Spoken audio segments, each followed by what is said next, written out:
Hola, hola a todos, a todas, a todes. Bueno, estamos hoy día en un nuevo capítulo de Cultura Feminista. Este es un espacio que es de la Esquina Rosada, Centro Cultural de Difusión del Arte. Y hoy día es un capítulo especial ya que estamos a 13 de octubre, donde se cumple un año desde el suicidio femicida de Antonia Barra. Y este capítulo tiene una particularidad que vamos a hablar de el caso.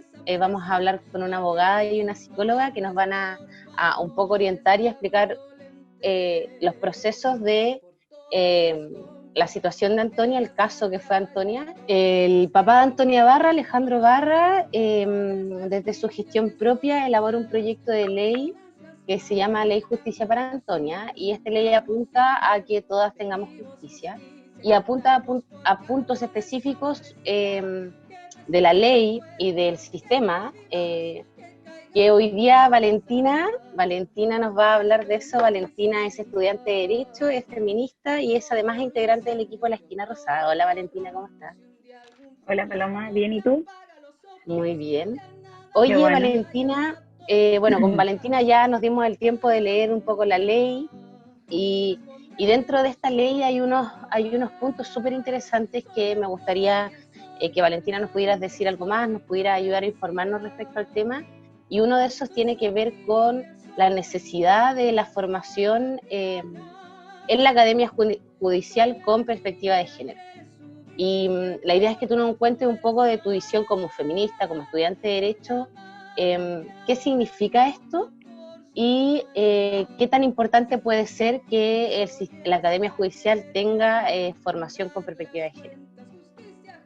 Bueno, yo creo que quizás mi crítica va hacia un poco más atrás, porque no debiese ser necesario que en una academia judicial se formara a los jueces con perspectiva de género, sino que debiese venir desde una educación no sexista, que debiese ser en la básica, debiese ser en la educación media, por supuesto que debiese ser en la universidad, y no solo para los abogados o abogades y futuros jueces, sino que para toda la comunidad estudiantil es algo que tiene que reformarse. Toda la población debiese ser educada con perspectiva de género.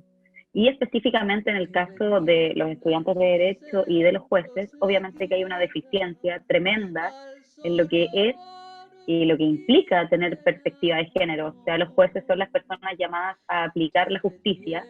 ¿Y cómo vas a confiar tú en que alguien que no tiene perspectiva de género vaya a aplicar justicia, cuando la justicia debiese partir por algo tan simple como la perspectiva de género?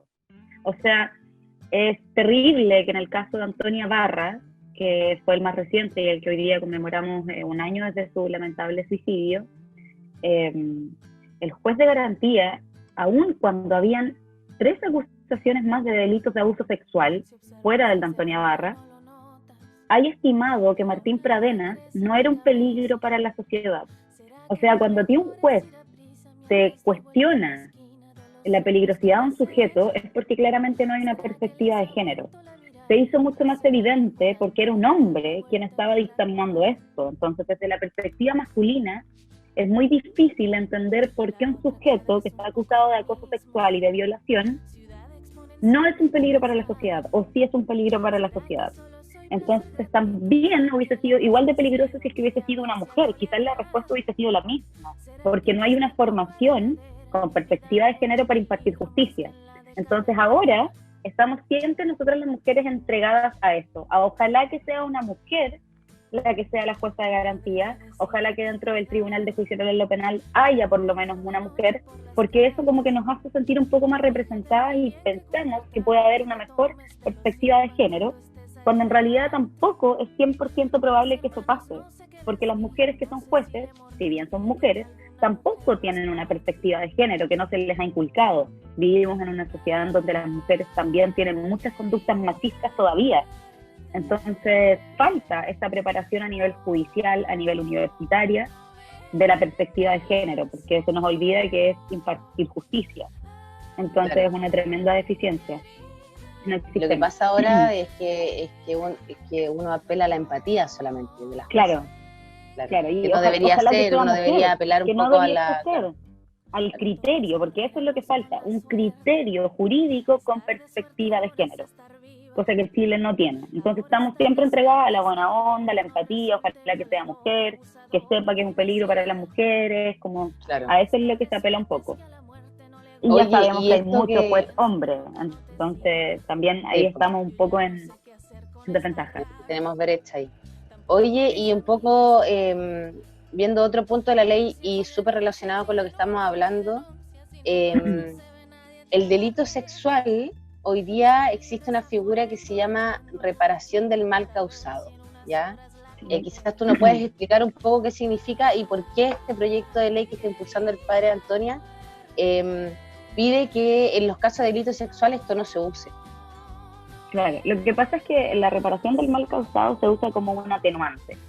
Esto quiere decir que baja la pena en estos delitos sexuales, y en el fondo es bastante absurdo que tenga aplicación en los delitos de violencia sexual, de violación, de acoso, porque el mal causado no es algo que se pueda reparar tan fácilmente como cuando, por ejemplo, estamos hablando de un delito de robo, en donde las cosas que hay de por medio, los bienes jurídicos perjudicados, generalmente es la propiedad, que se puede tasar de manera económica, que puede tener algún grado de devolución, de restitución, pero en el caso de la violación, el bien jurídico afectado es la integridad física y psíquica de la persona. Entonces, hacer aplicable este tipo de atenuante básicamente nos lleva a concluir que los delitos sexuales en Chile tienen la misma valoración, tienen la misma gravedad, pueden acceder a los mismos beneficios que un delito de robo. O sea, es igual de grave robar en Chile que violar a una mujer.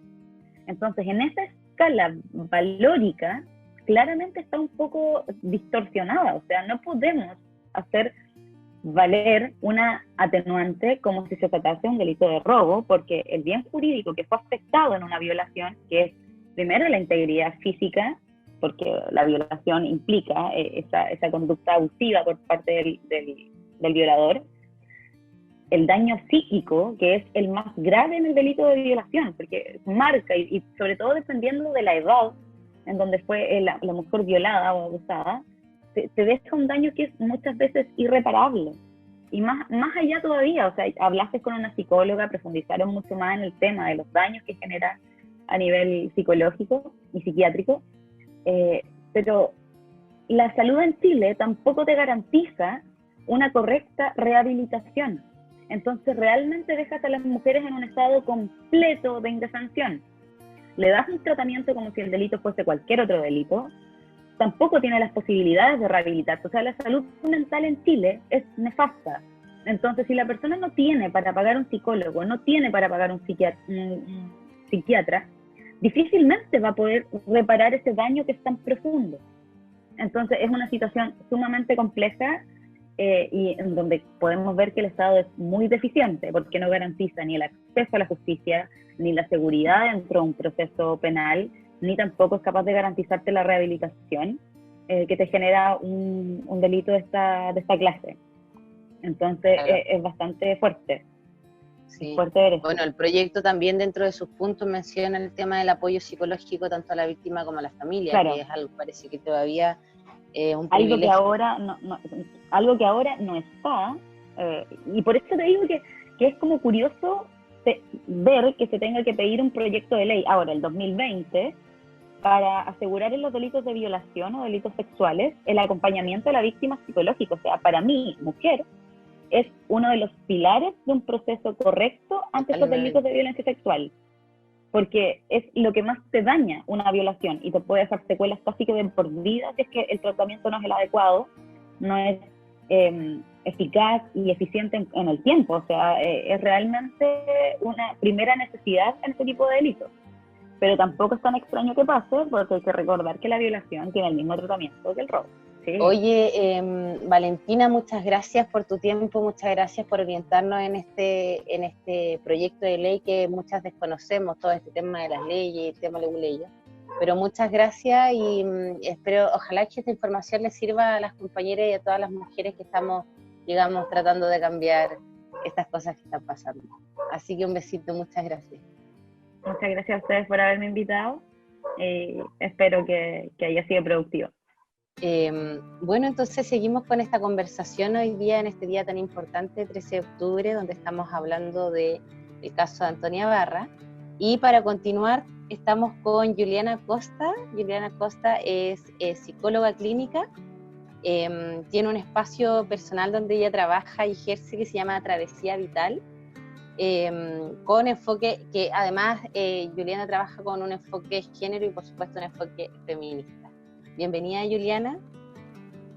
Muchas gracias, Paloma, por esta invitación. Juliana, bueno, como ya comentamos la ley y hablamos de los puntos que eran, hay dos puntos de la ley que sería muy interesante poder conversarlos contigo, que tienen que ver más con el área humana, con esta conexión con las emociones, ya porque entendiendo que es un proyecto de ley que apunta a un tema súper legal y específico, pero también tiene repercusiones en las emociones y cómo una como mujer empatiza en estos casos, que es el caso particular de Antonia Barra. Entonces, el proyecto de ley habla en particular en una parte respecto al concepto de la revictimización, ¿cierto? Entonces, dice lo importante que es que las entrevistas sean grabadas en un proceso judicial para evitar la revictimización de la víctima. Entonces, para las que no sabemos, para las que estamos recién aprendiendo estos conceptos que tienen que ver mucho con la psicología, ¿qué es en particular la revictimización y cómo este punto de grabar las entrevistas nos pueden llevar a solucionar un problema? Perfecto. Sí. Bueno, cuando uno busca revictimización o el significado, la verdad es que es un proceso, o la persona solo puede ser revictimizada por las instituciones. Esto sucede que la persona se habla de que es una revictimización o victimización secundaria, cuando la persona en el fondo ya fue víctima en un primer momento de ese delito, y en este caso puntual de violencia sexual. Se habla de revictimización o victimización secundaria cuando la persona, luego de hacer una denuncia y iniciar ese proceso, las instituciones o los funcionarios pertenecientes a esas instituciones ejercen malos tratos o juicios, ¿sí?, de valor durante ese proceso, que van a llevar a la persona a una posición de la revictimización en el fondo. No sé si se entiende. Sí. Sí. Y, como en términos técnicos. Claro. ¿Y qué pasa con esto? Porque el proyecto apunta a grabar.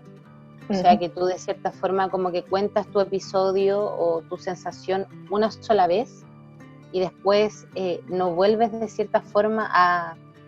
yo entendía como a revivir esta etapa 1, 2, 3 veces, y además, claro, como no tenemos un sistema como judicial con perspectiva de género, vuelves a ser como maltratada, ¿no?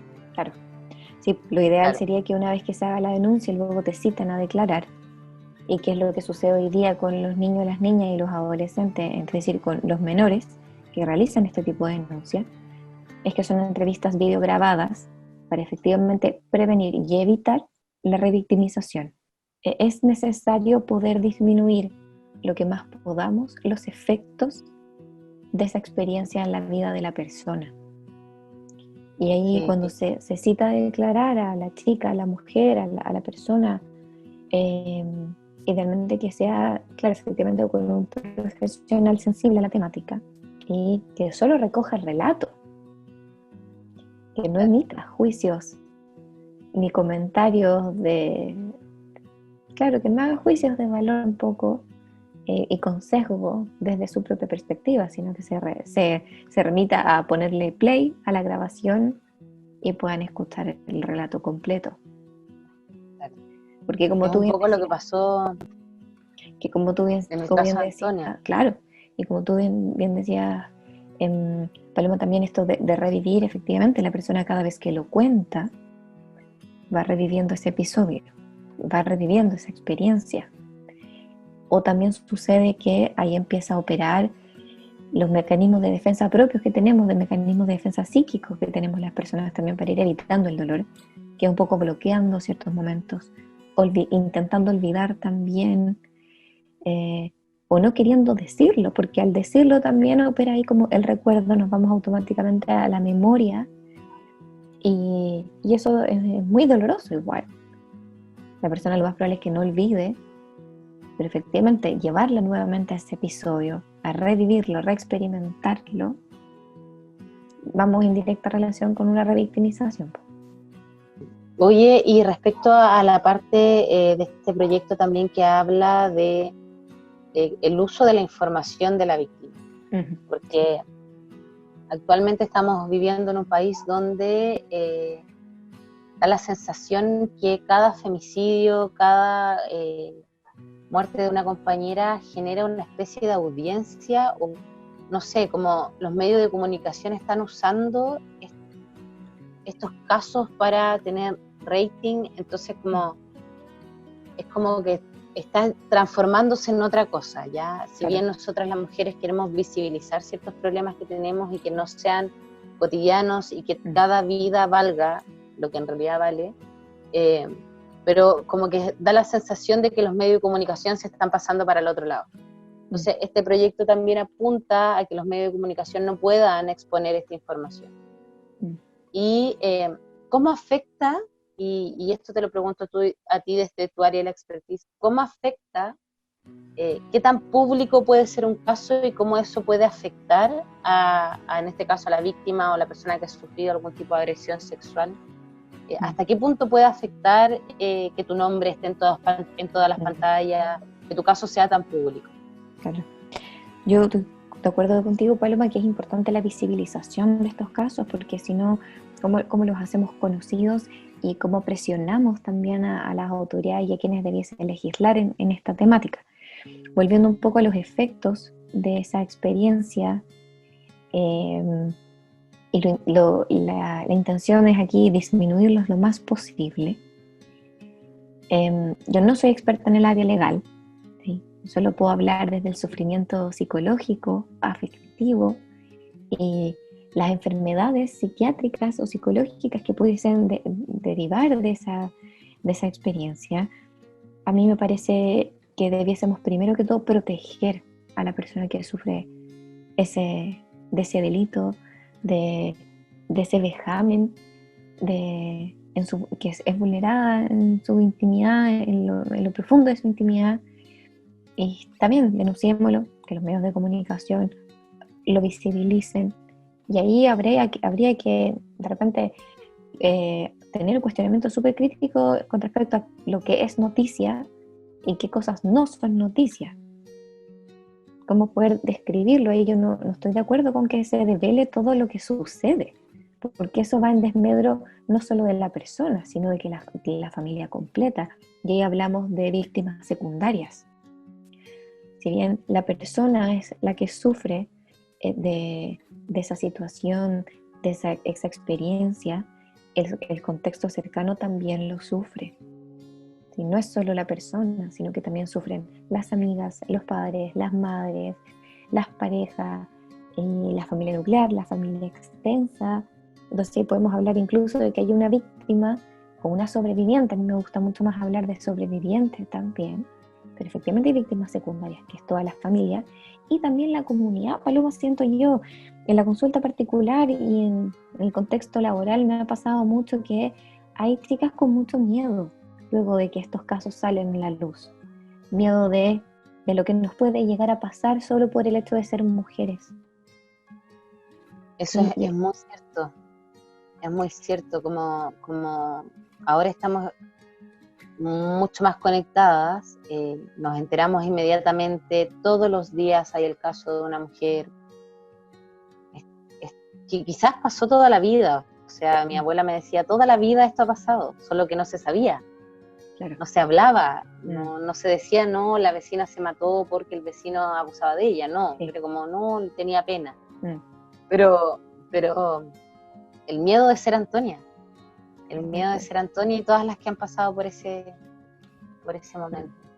Sí, entonces los medios ahí tienen una responsabilidad muy, muy grande, que es incluso también poder velar por esa persona que está sufriendo, no caer en las morbosidades, y tampoco sembrar pánico colectivo, porque si no, ¿qué pasa? Mejor nos recluimos en nuestras casas, las que podemos hacerlo de manera segura, porque si no o vamos todas juntas, ¿sí? Claro. Pero por esta visibilización tan morbosa, como con tanto detalle, no contribuye a la causa tampoco, porque solo nos despierta más miedo. Y yo de repente le digo a las mujeres, a las jóvenes que atiendo, mejor alejémonos un poco de las redes sociales, más bien de los medios tradicionales de comunicación, más que de las redes sociales, sino que es como de los medios supuestamente oficiales, ¿sí?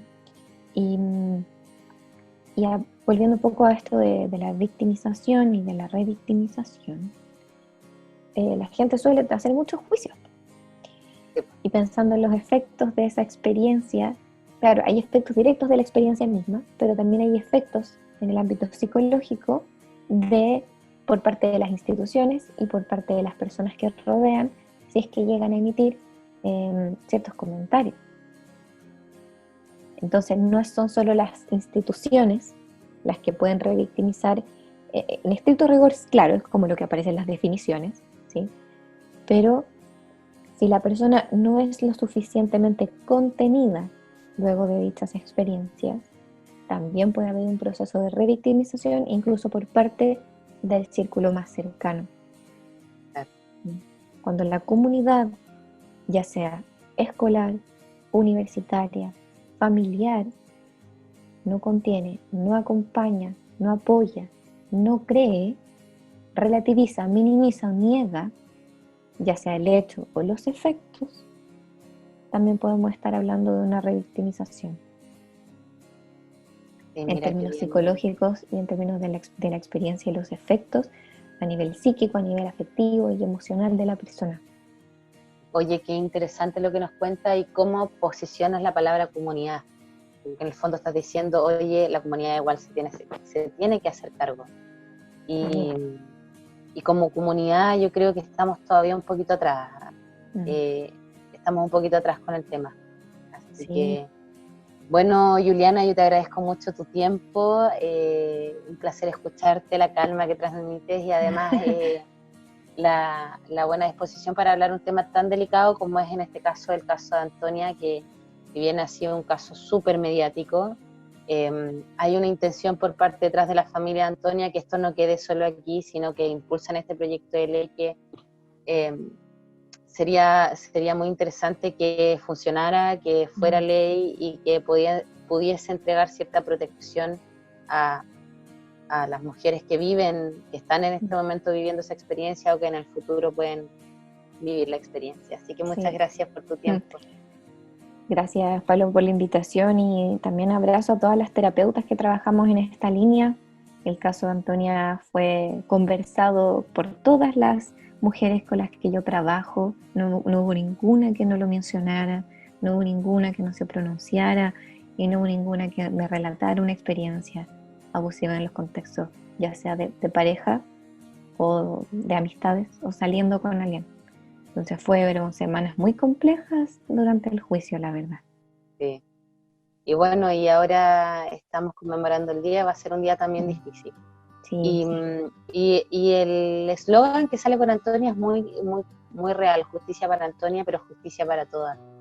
Yo creo que todas nos sentimos identificadas con Antonia en algún momento y es por eso que se genera este impacto tan mediático, que todas estamos... Todas podemos ser Antonia y todas no queremos ser Antonia en la vida. Exacto. Invitar también a las mujeres que hayan experimentado estas situaciones, estas vivencias, que también puedan recurrir a las personas y sean escuchadas, que puedan conversar de estos temas. Porque de repente opera la vergüenza, opera la culpa, también como efectos de esa experiencia, y nos vamos hacia adentro, hacia adentro, hacia adentro, y puede terminar haciéndonos muy, muy mal. Ya pues, Juliana, muchas gracias. Gracias a ti, Pablo, por tu tiempo, gracias por todo lo que nos has enseñado hoy día. Un besito. Cuídate. Chao, chao. El patriarcado es un juez.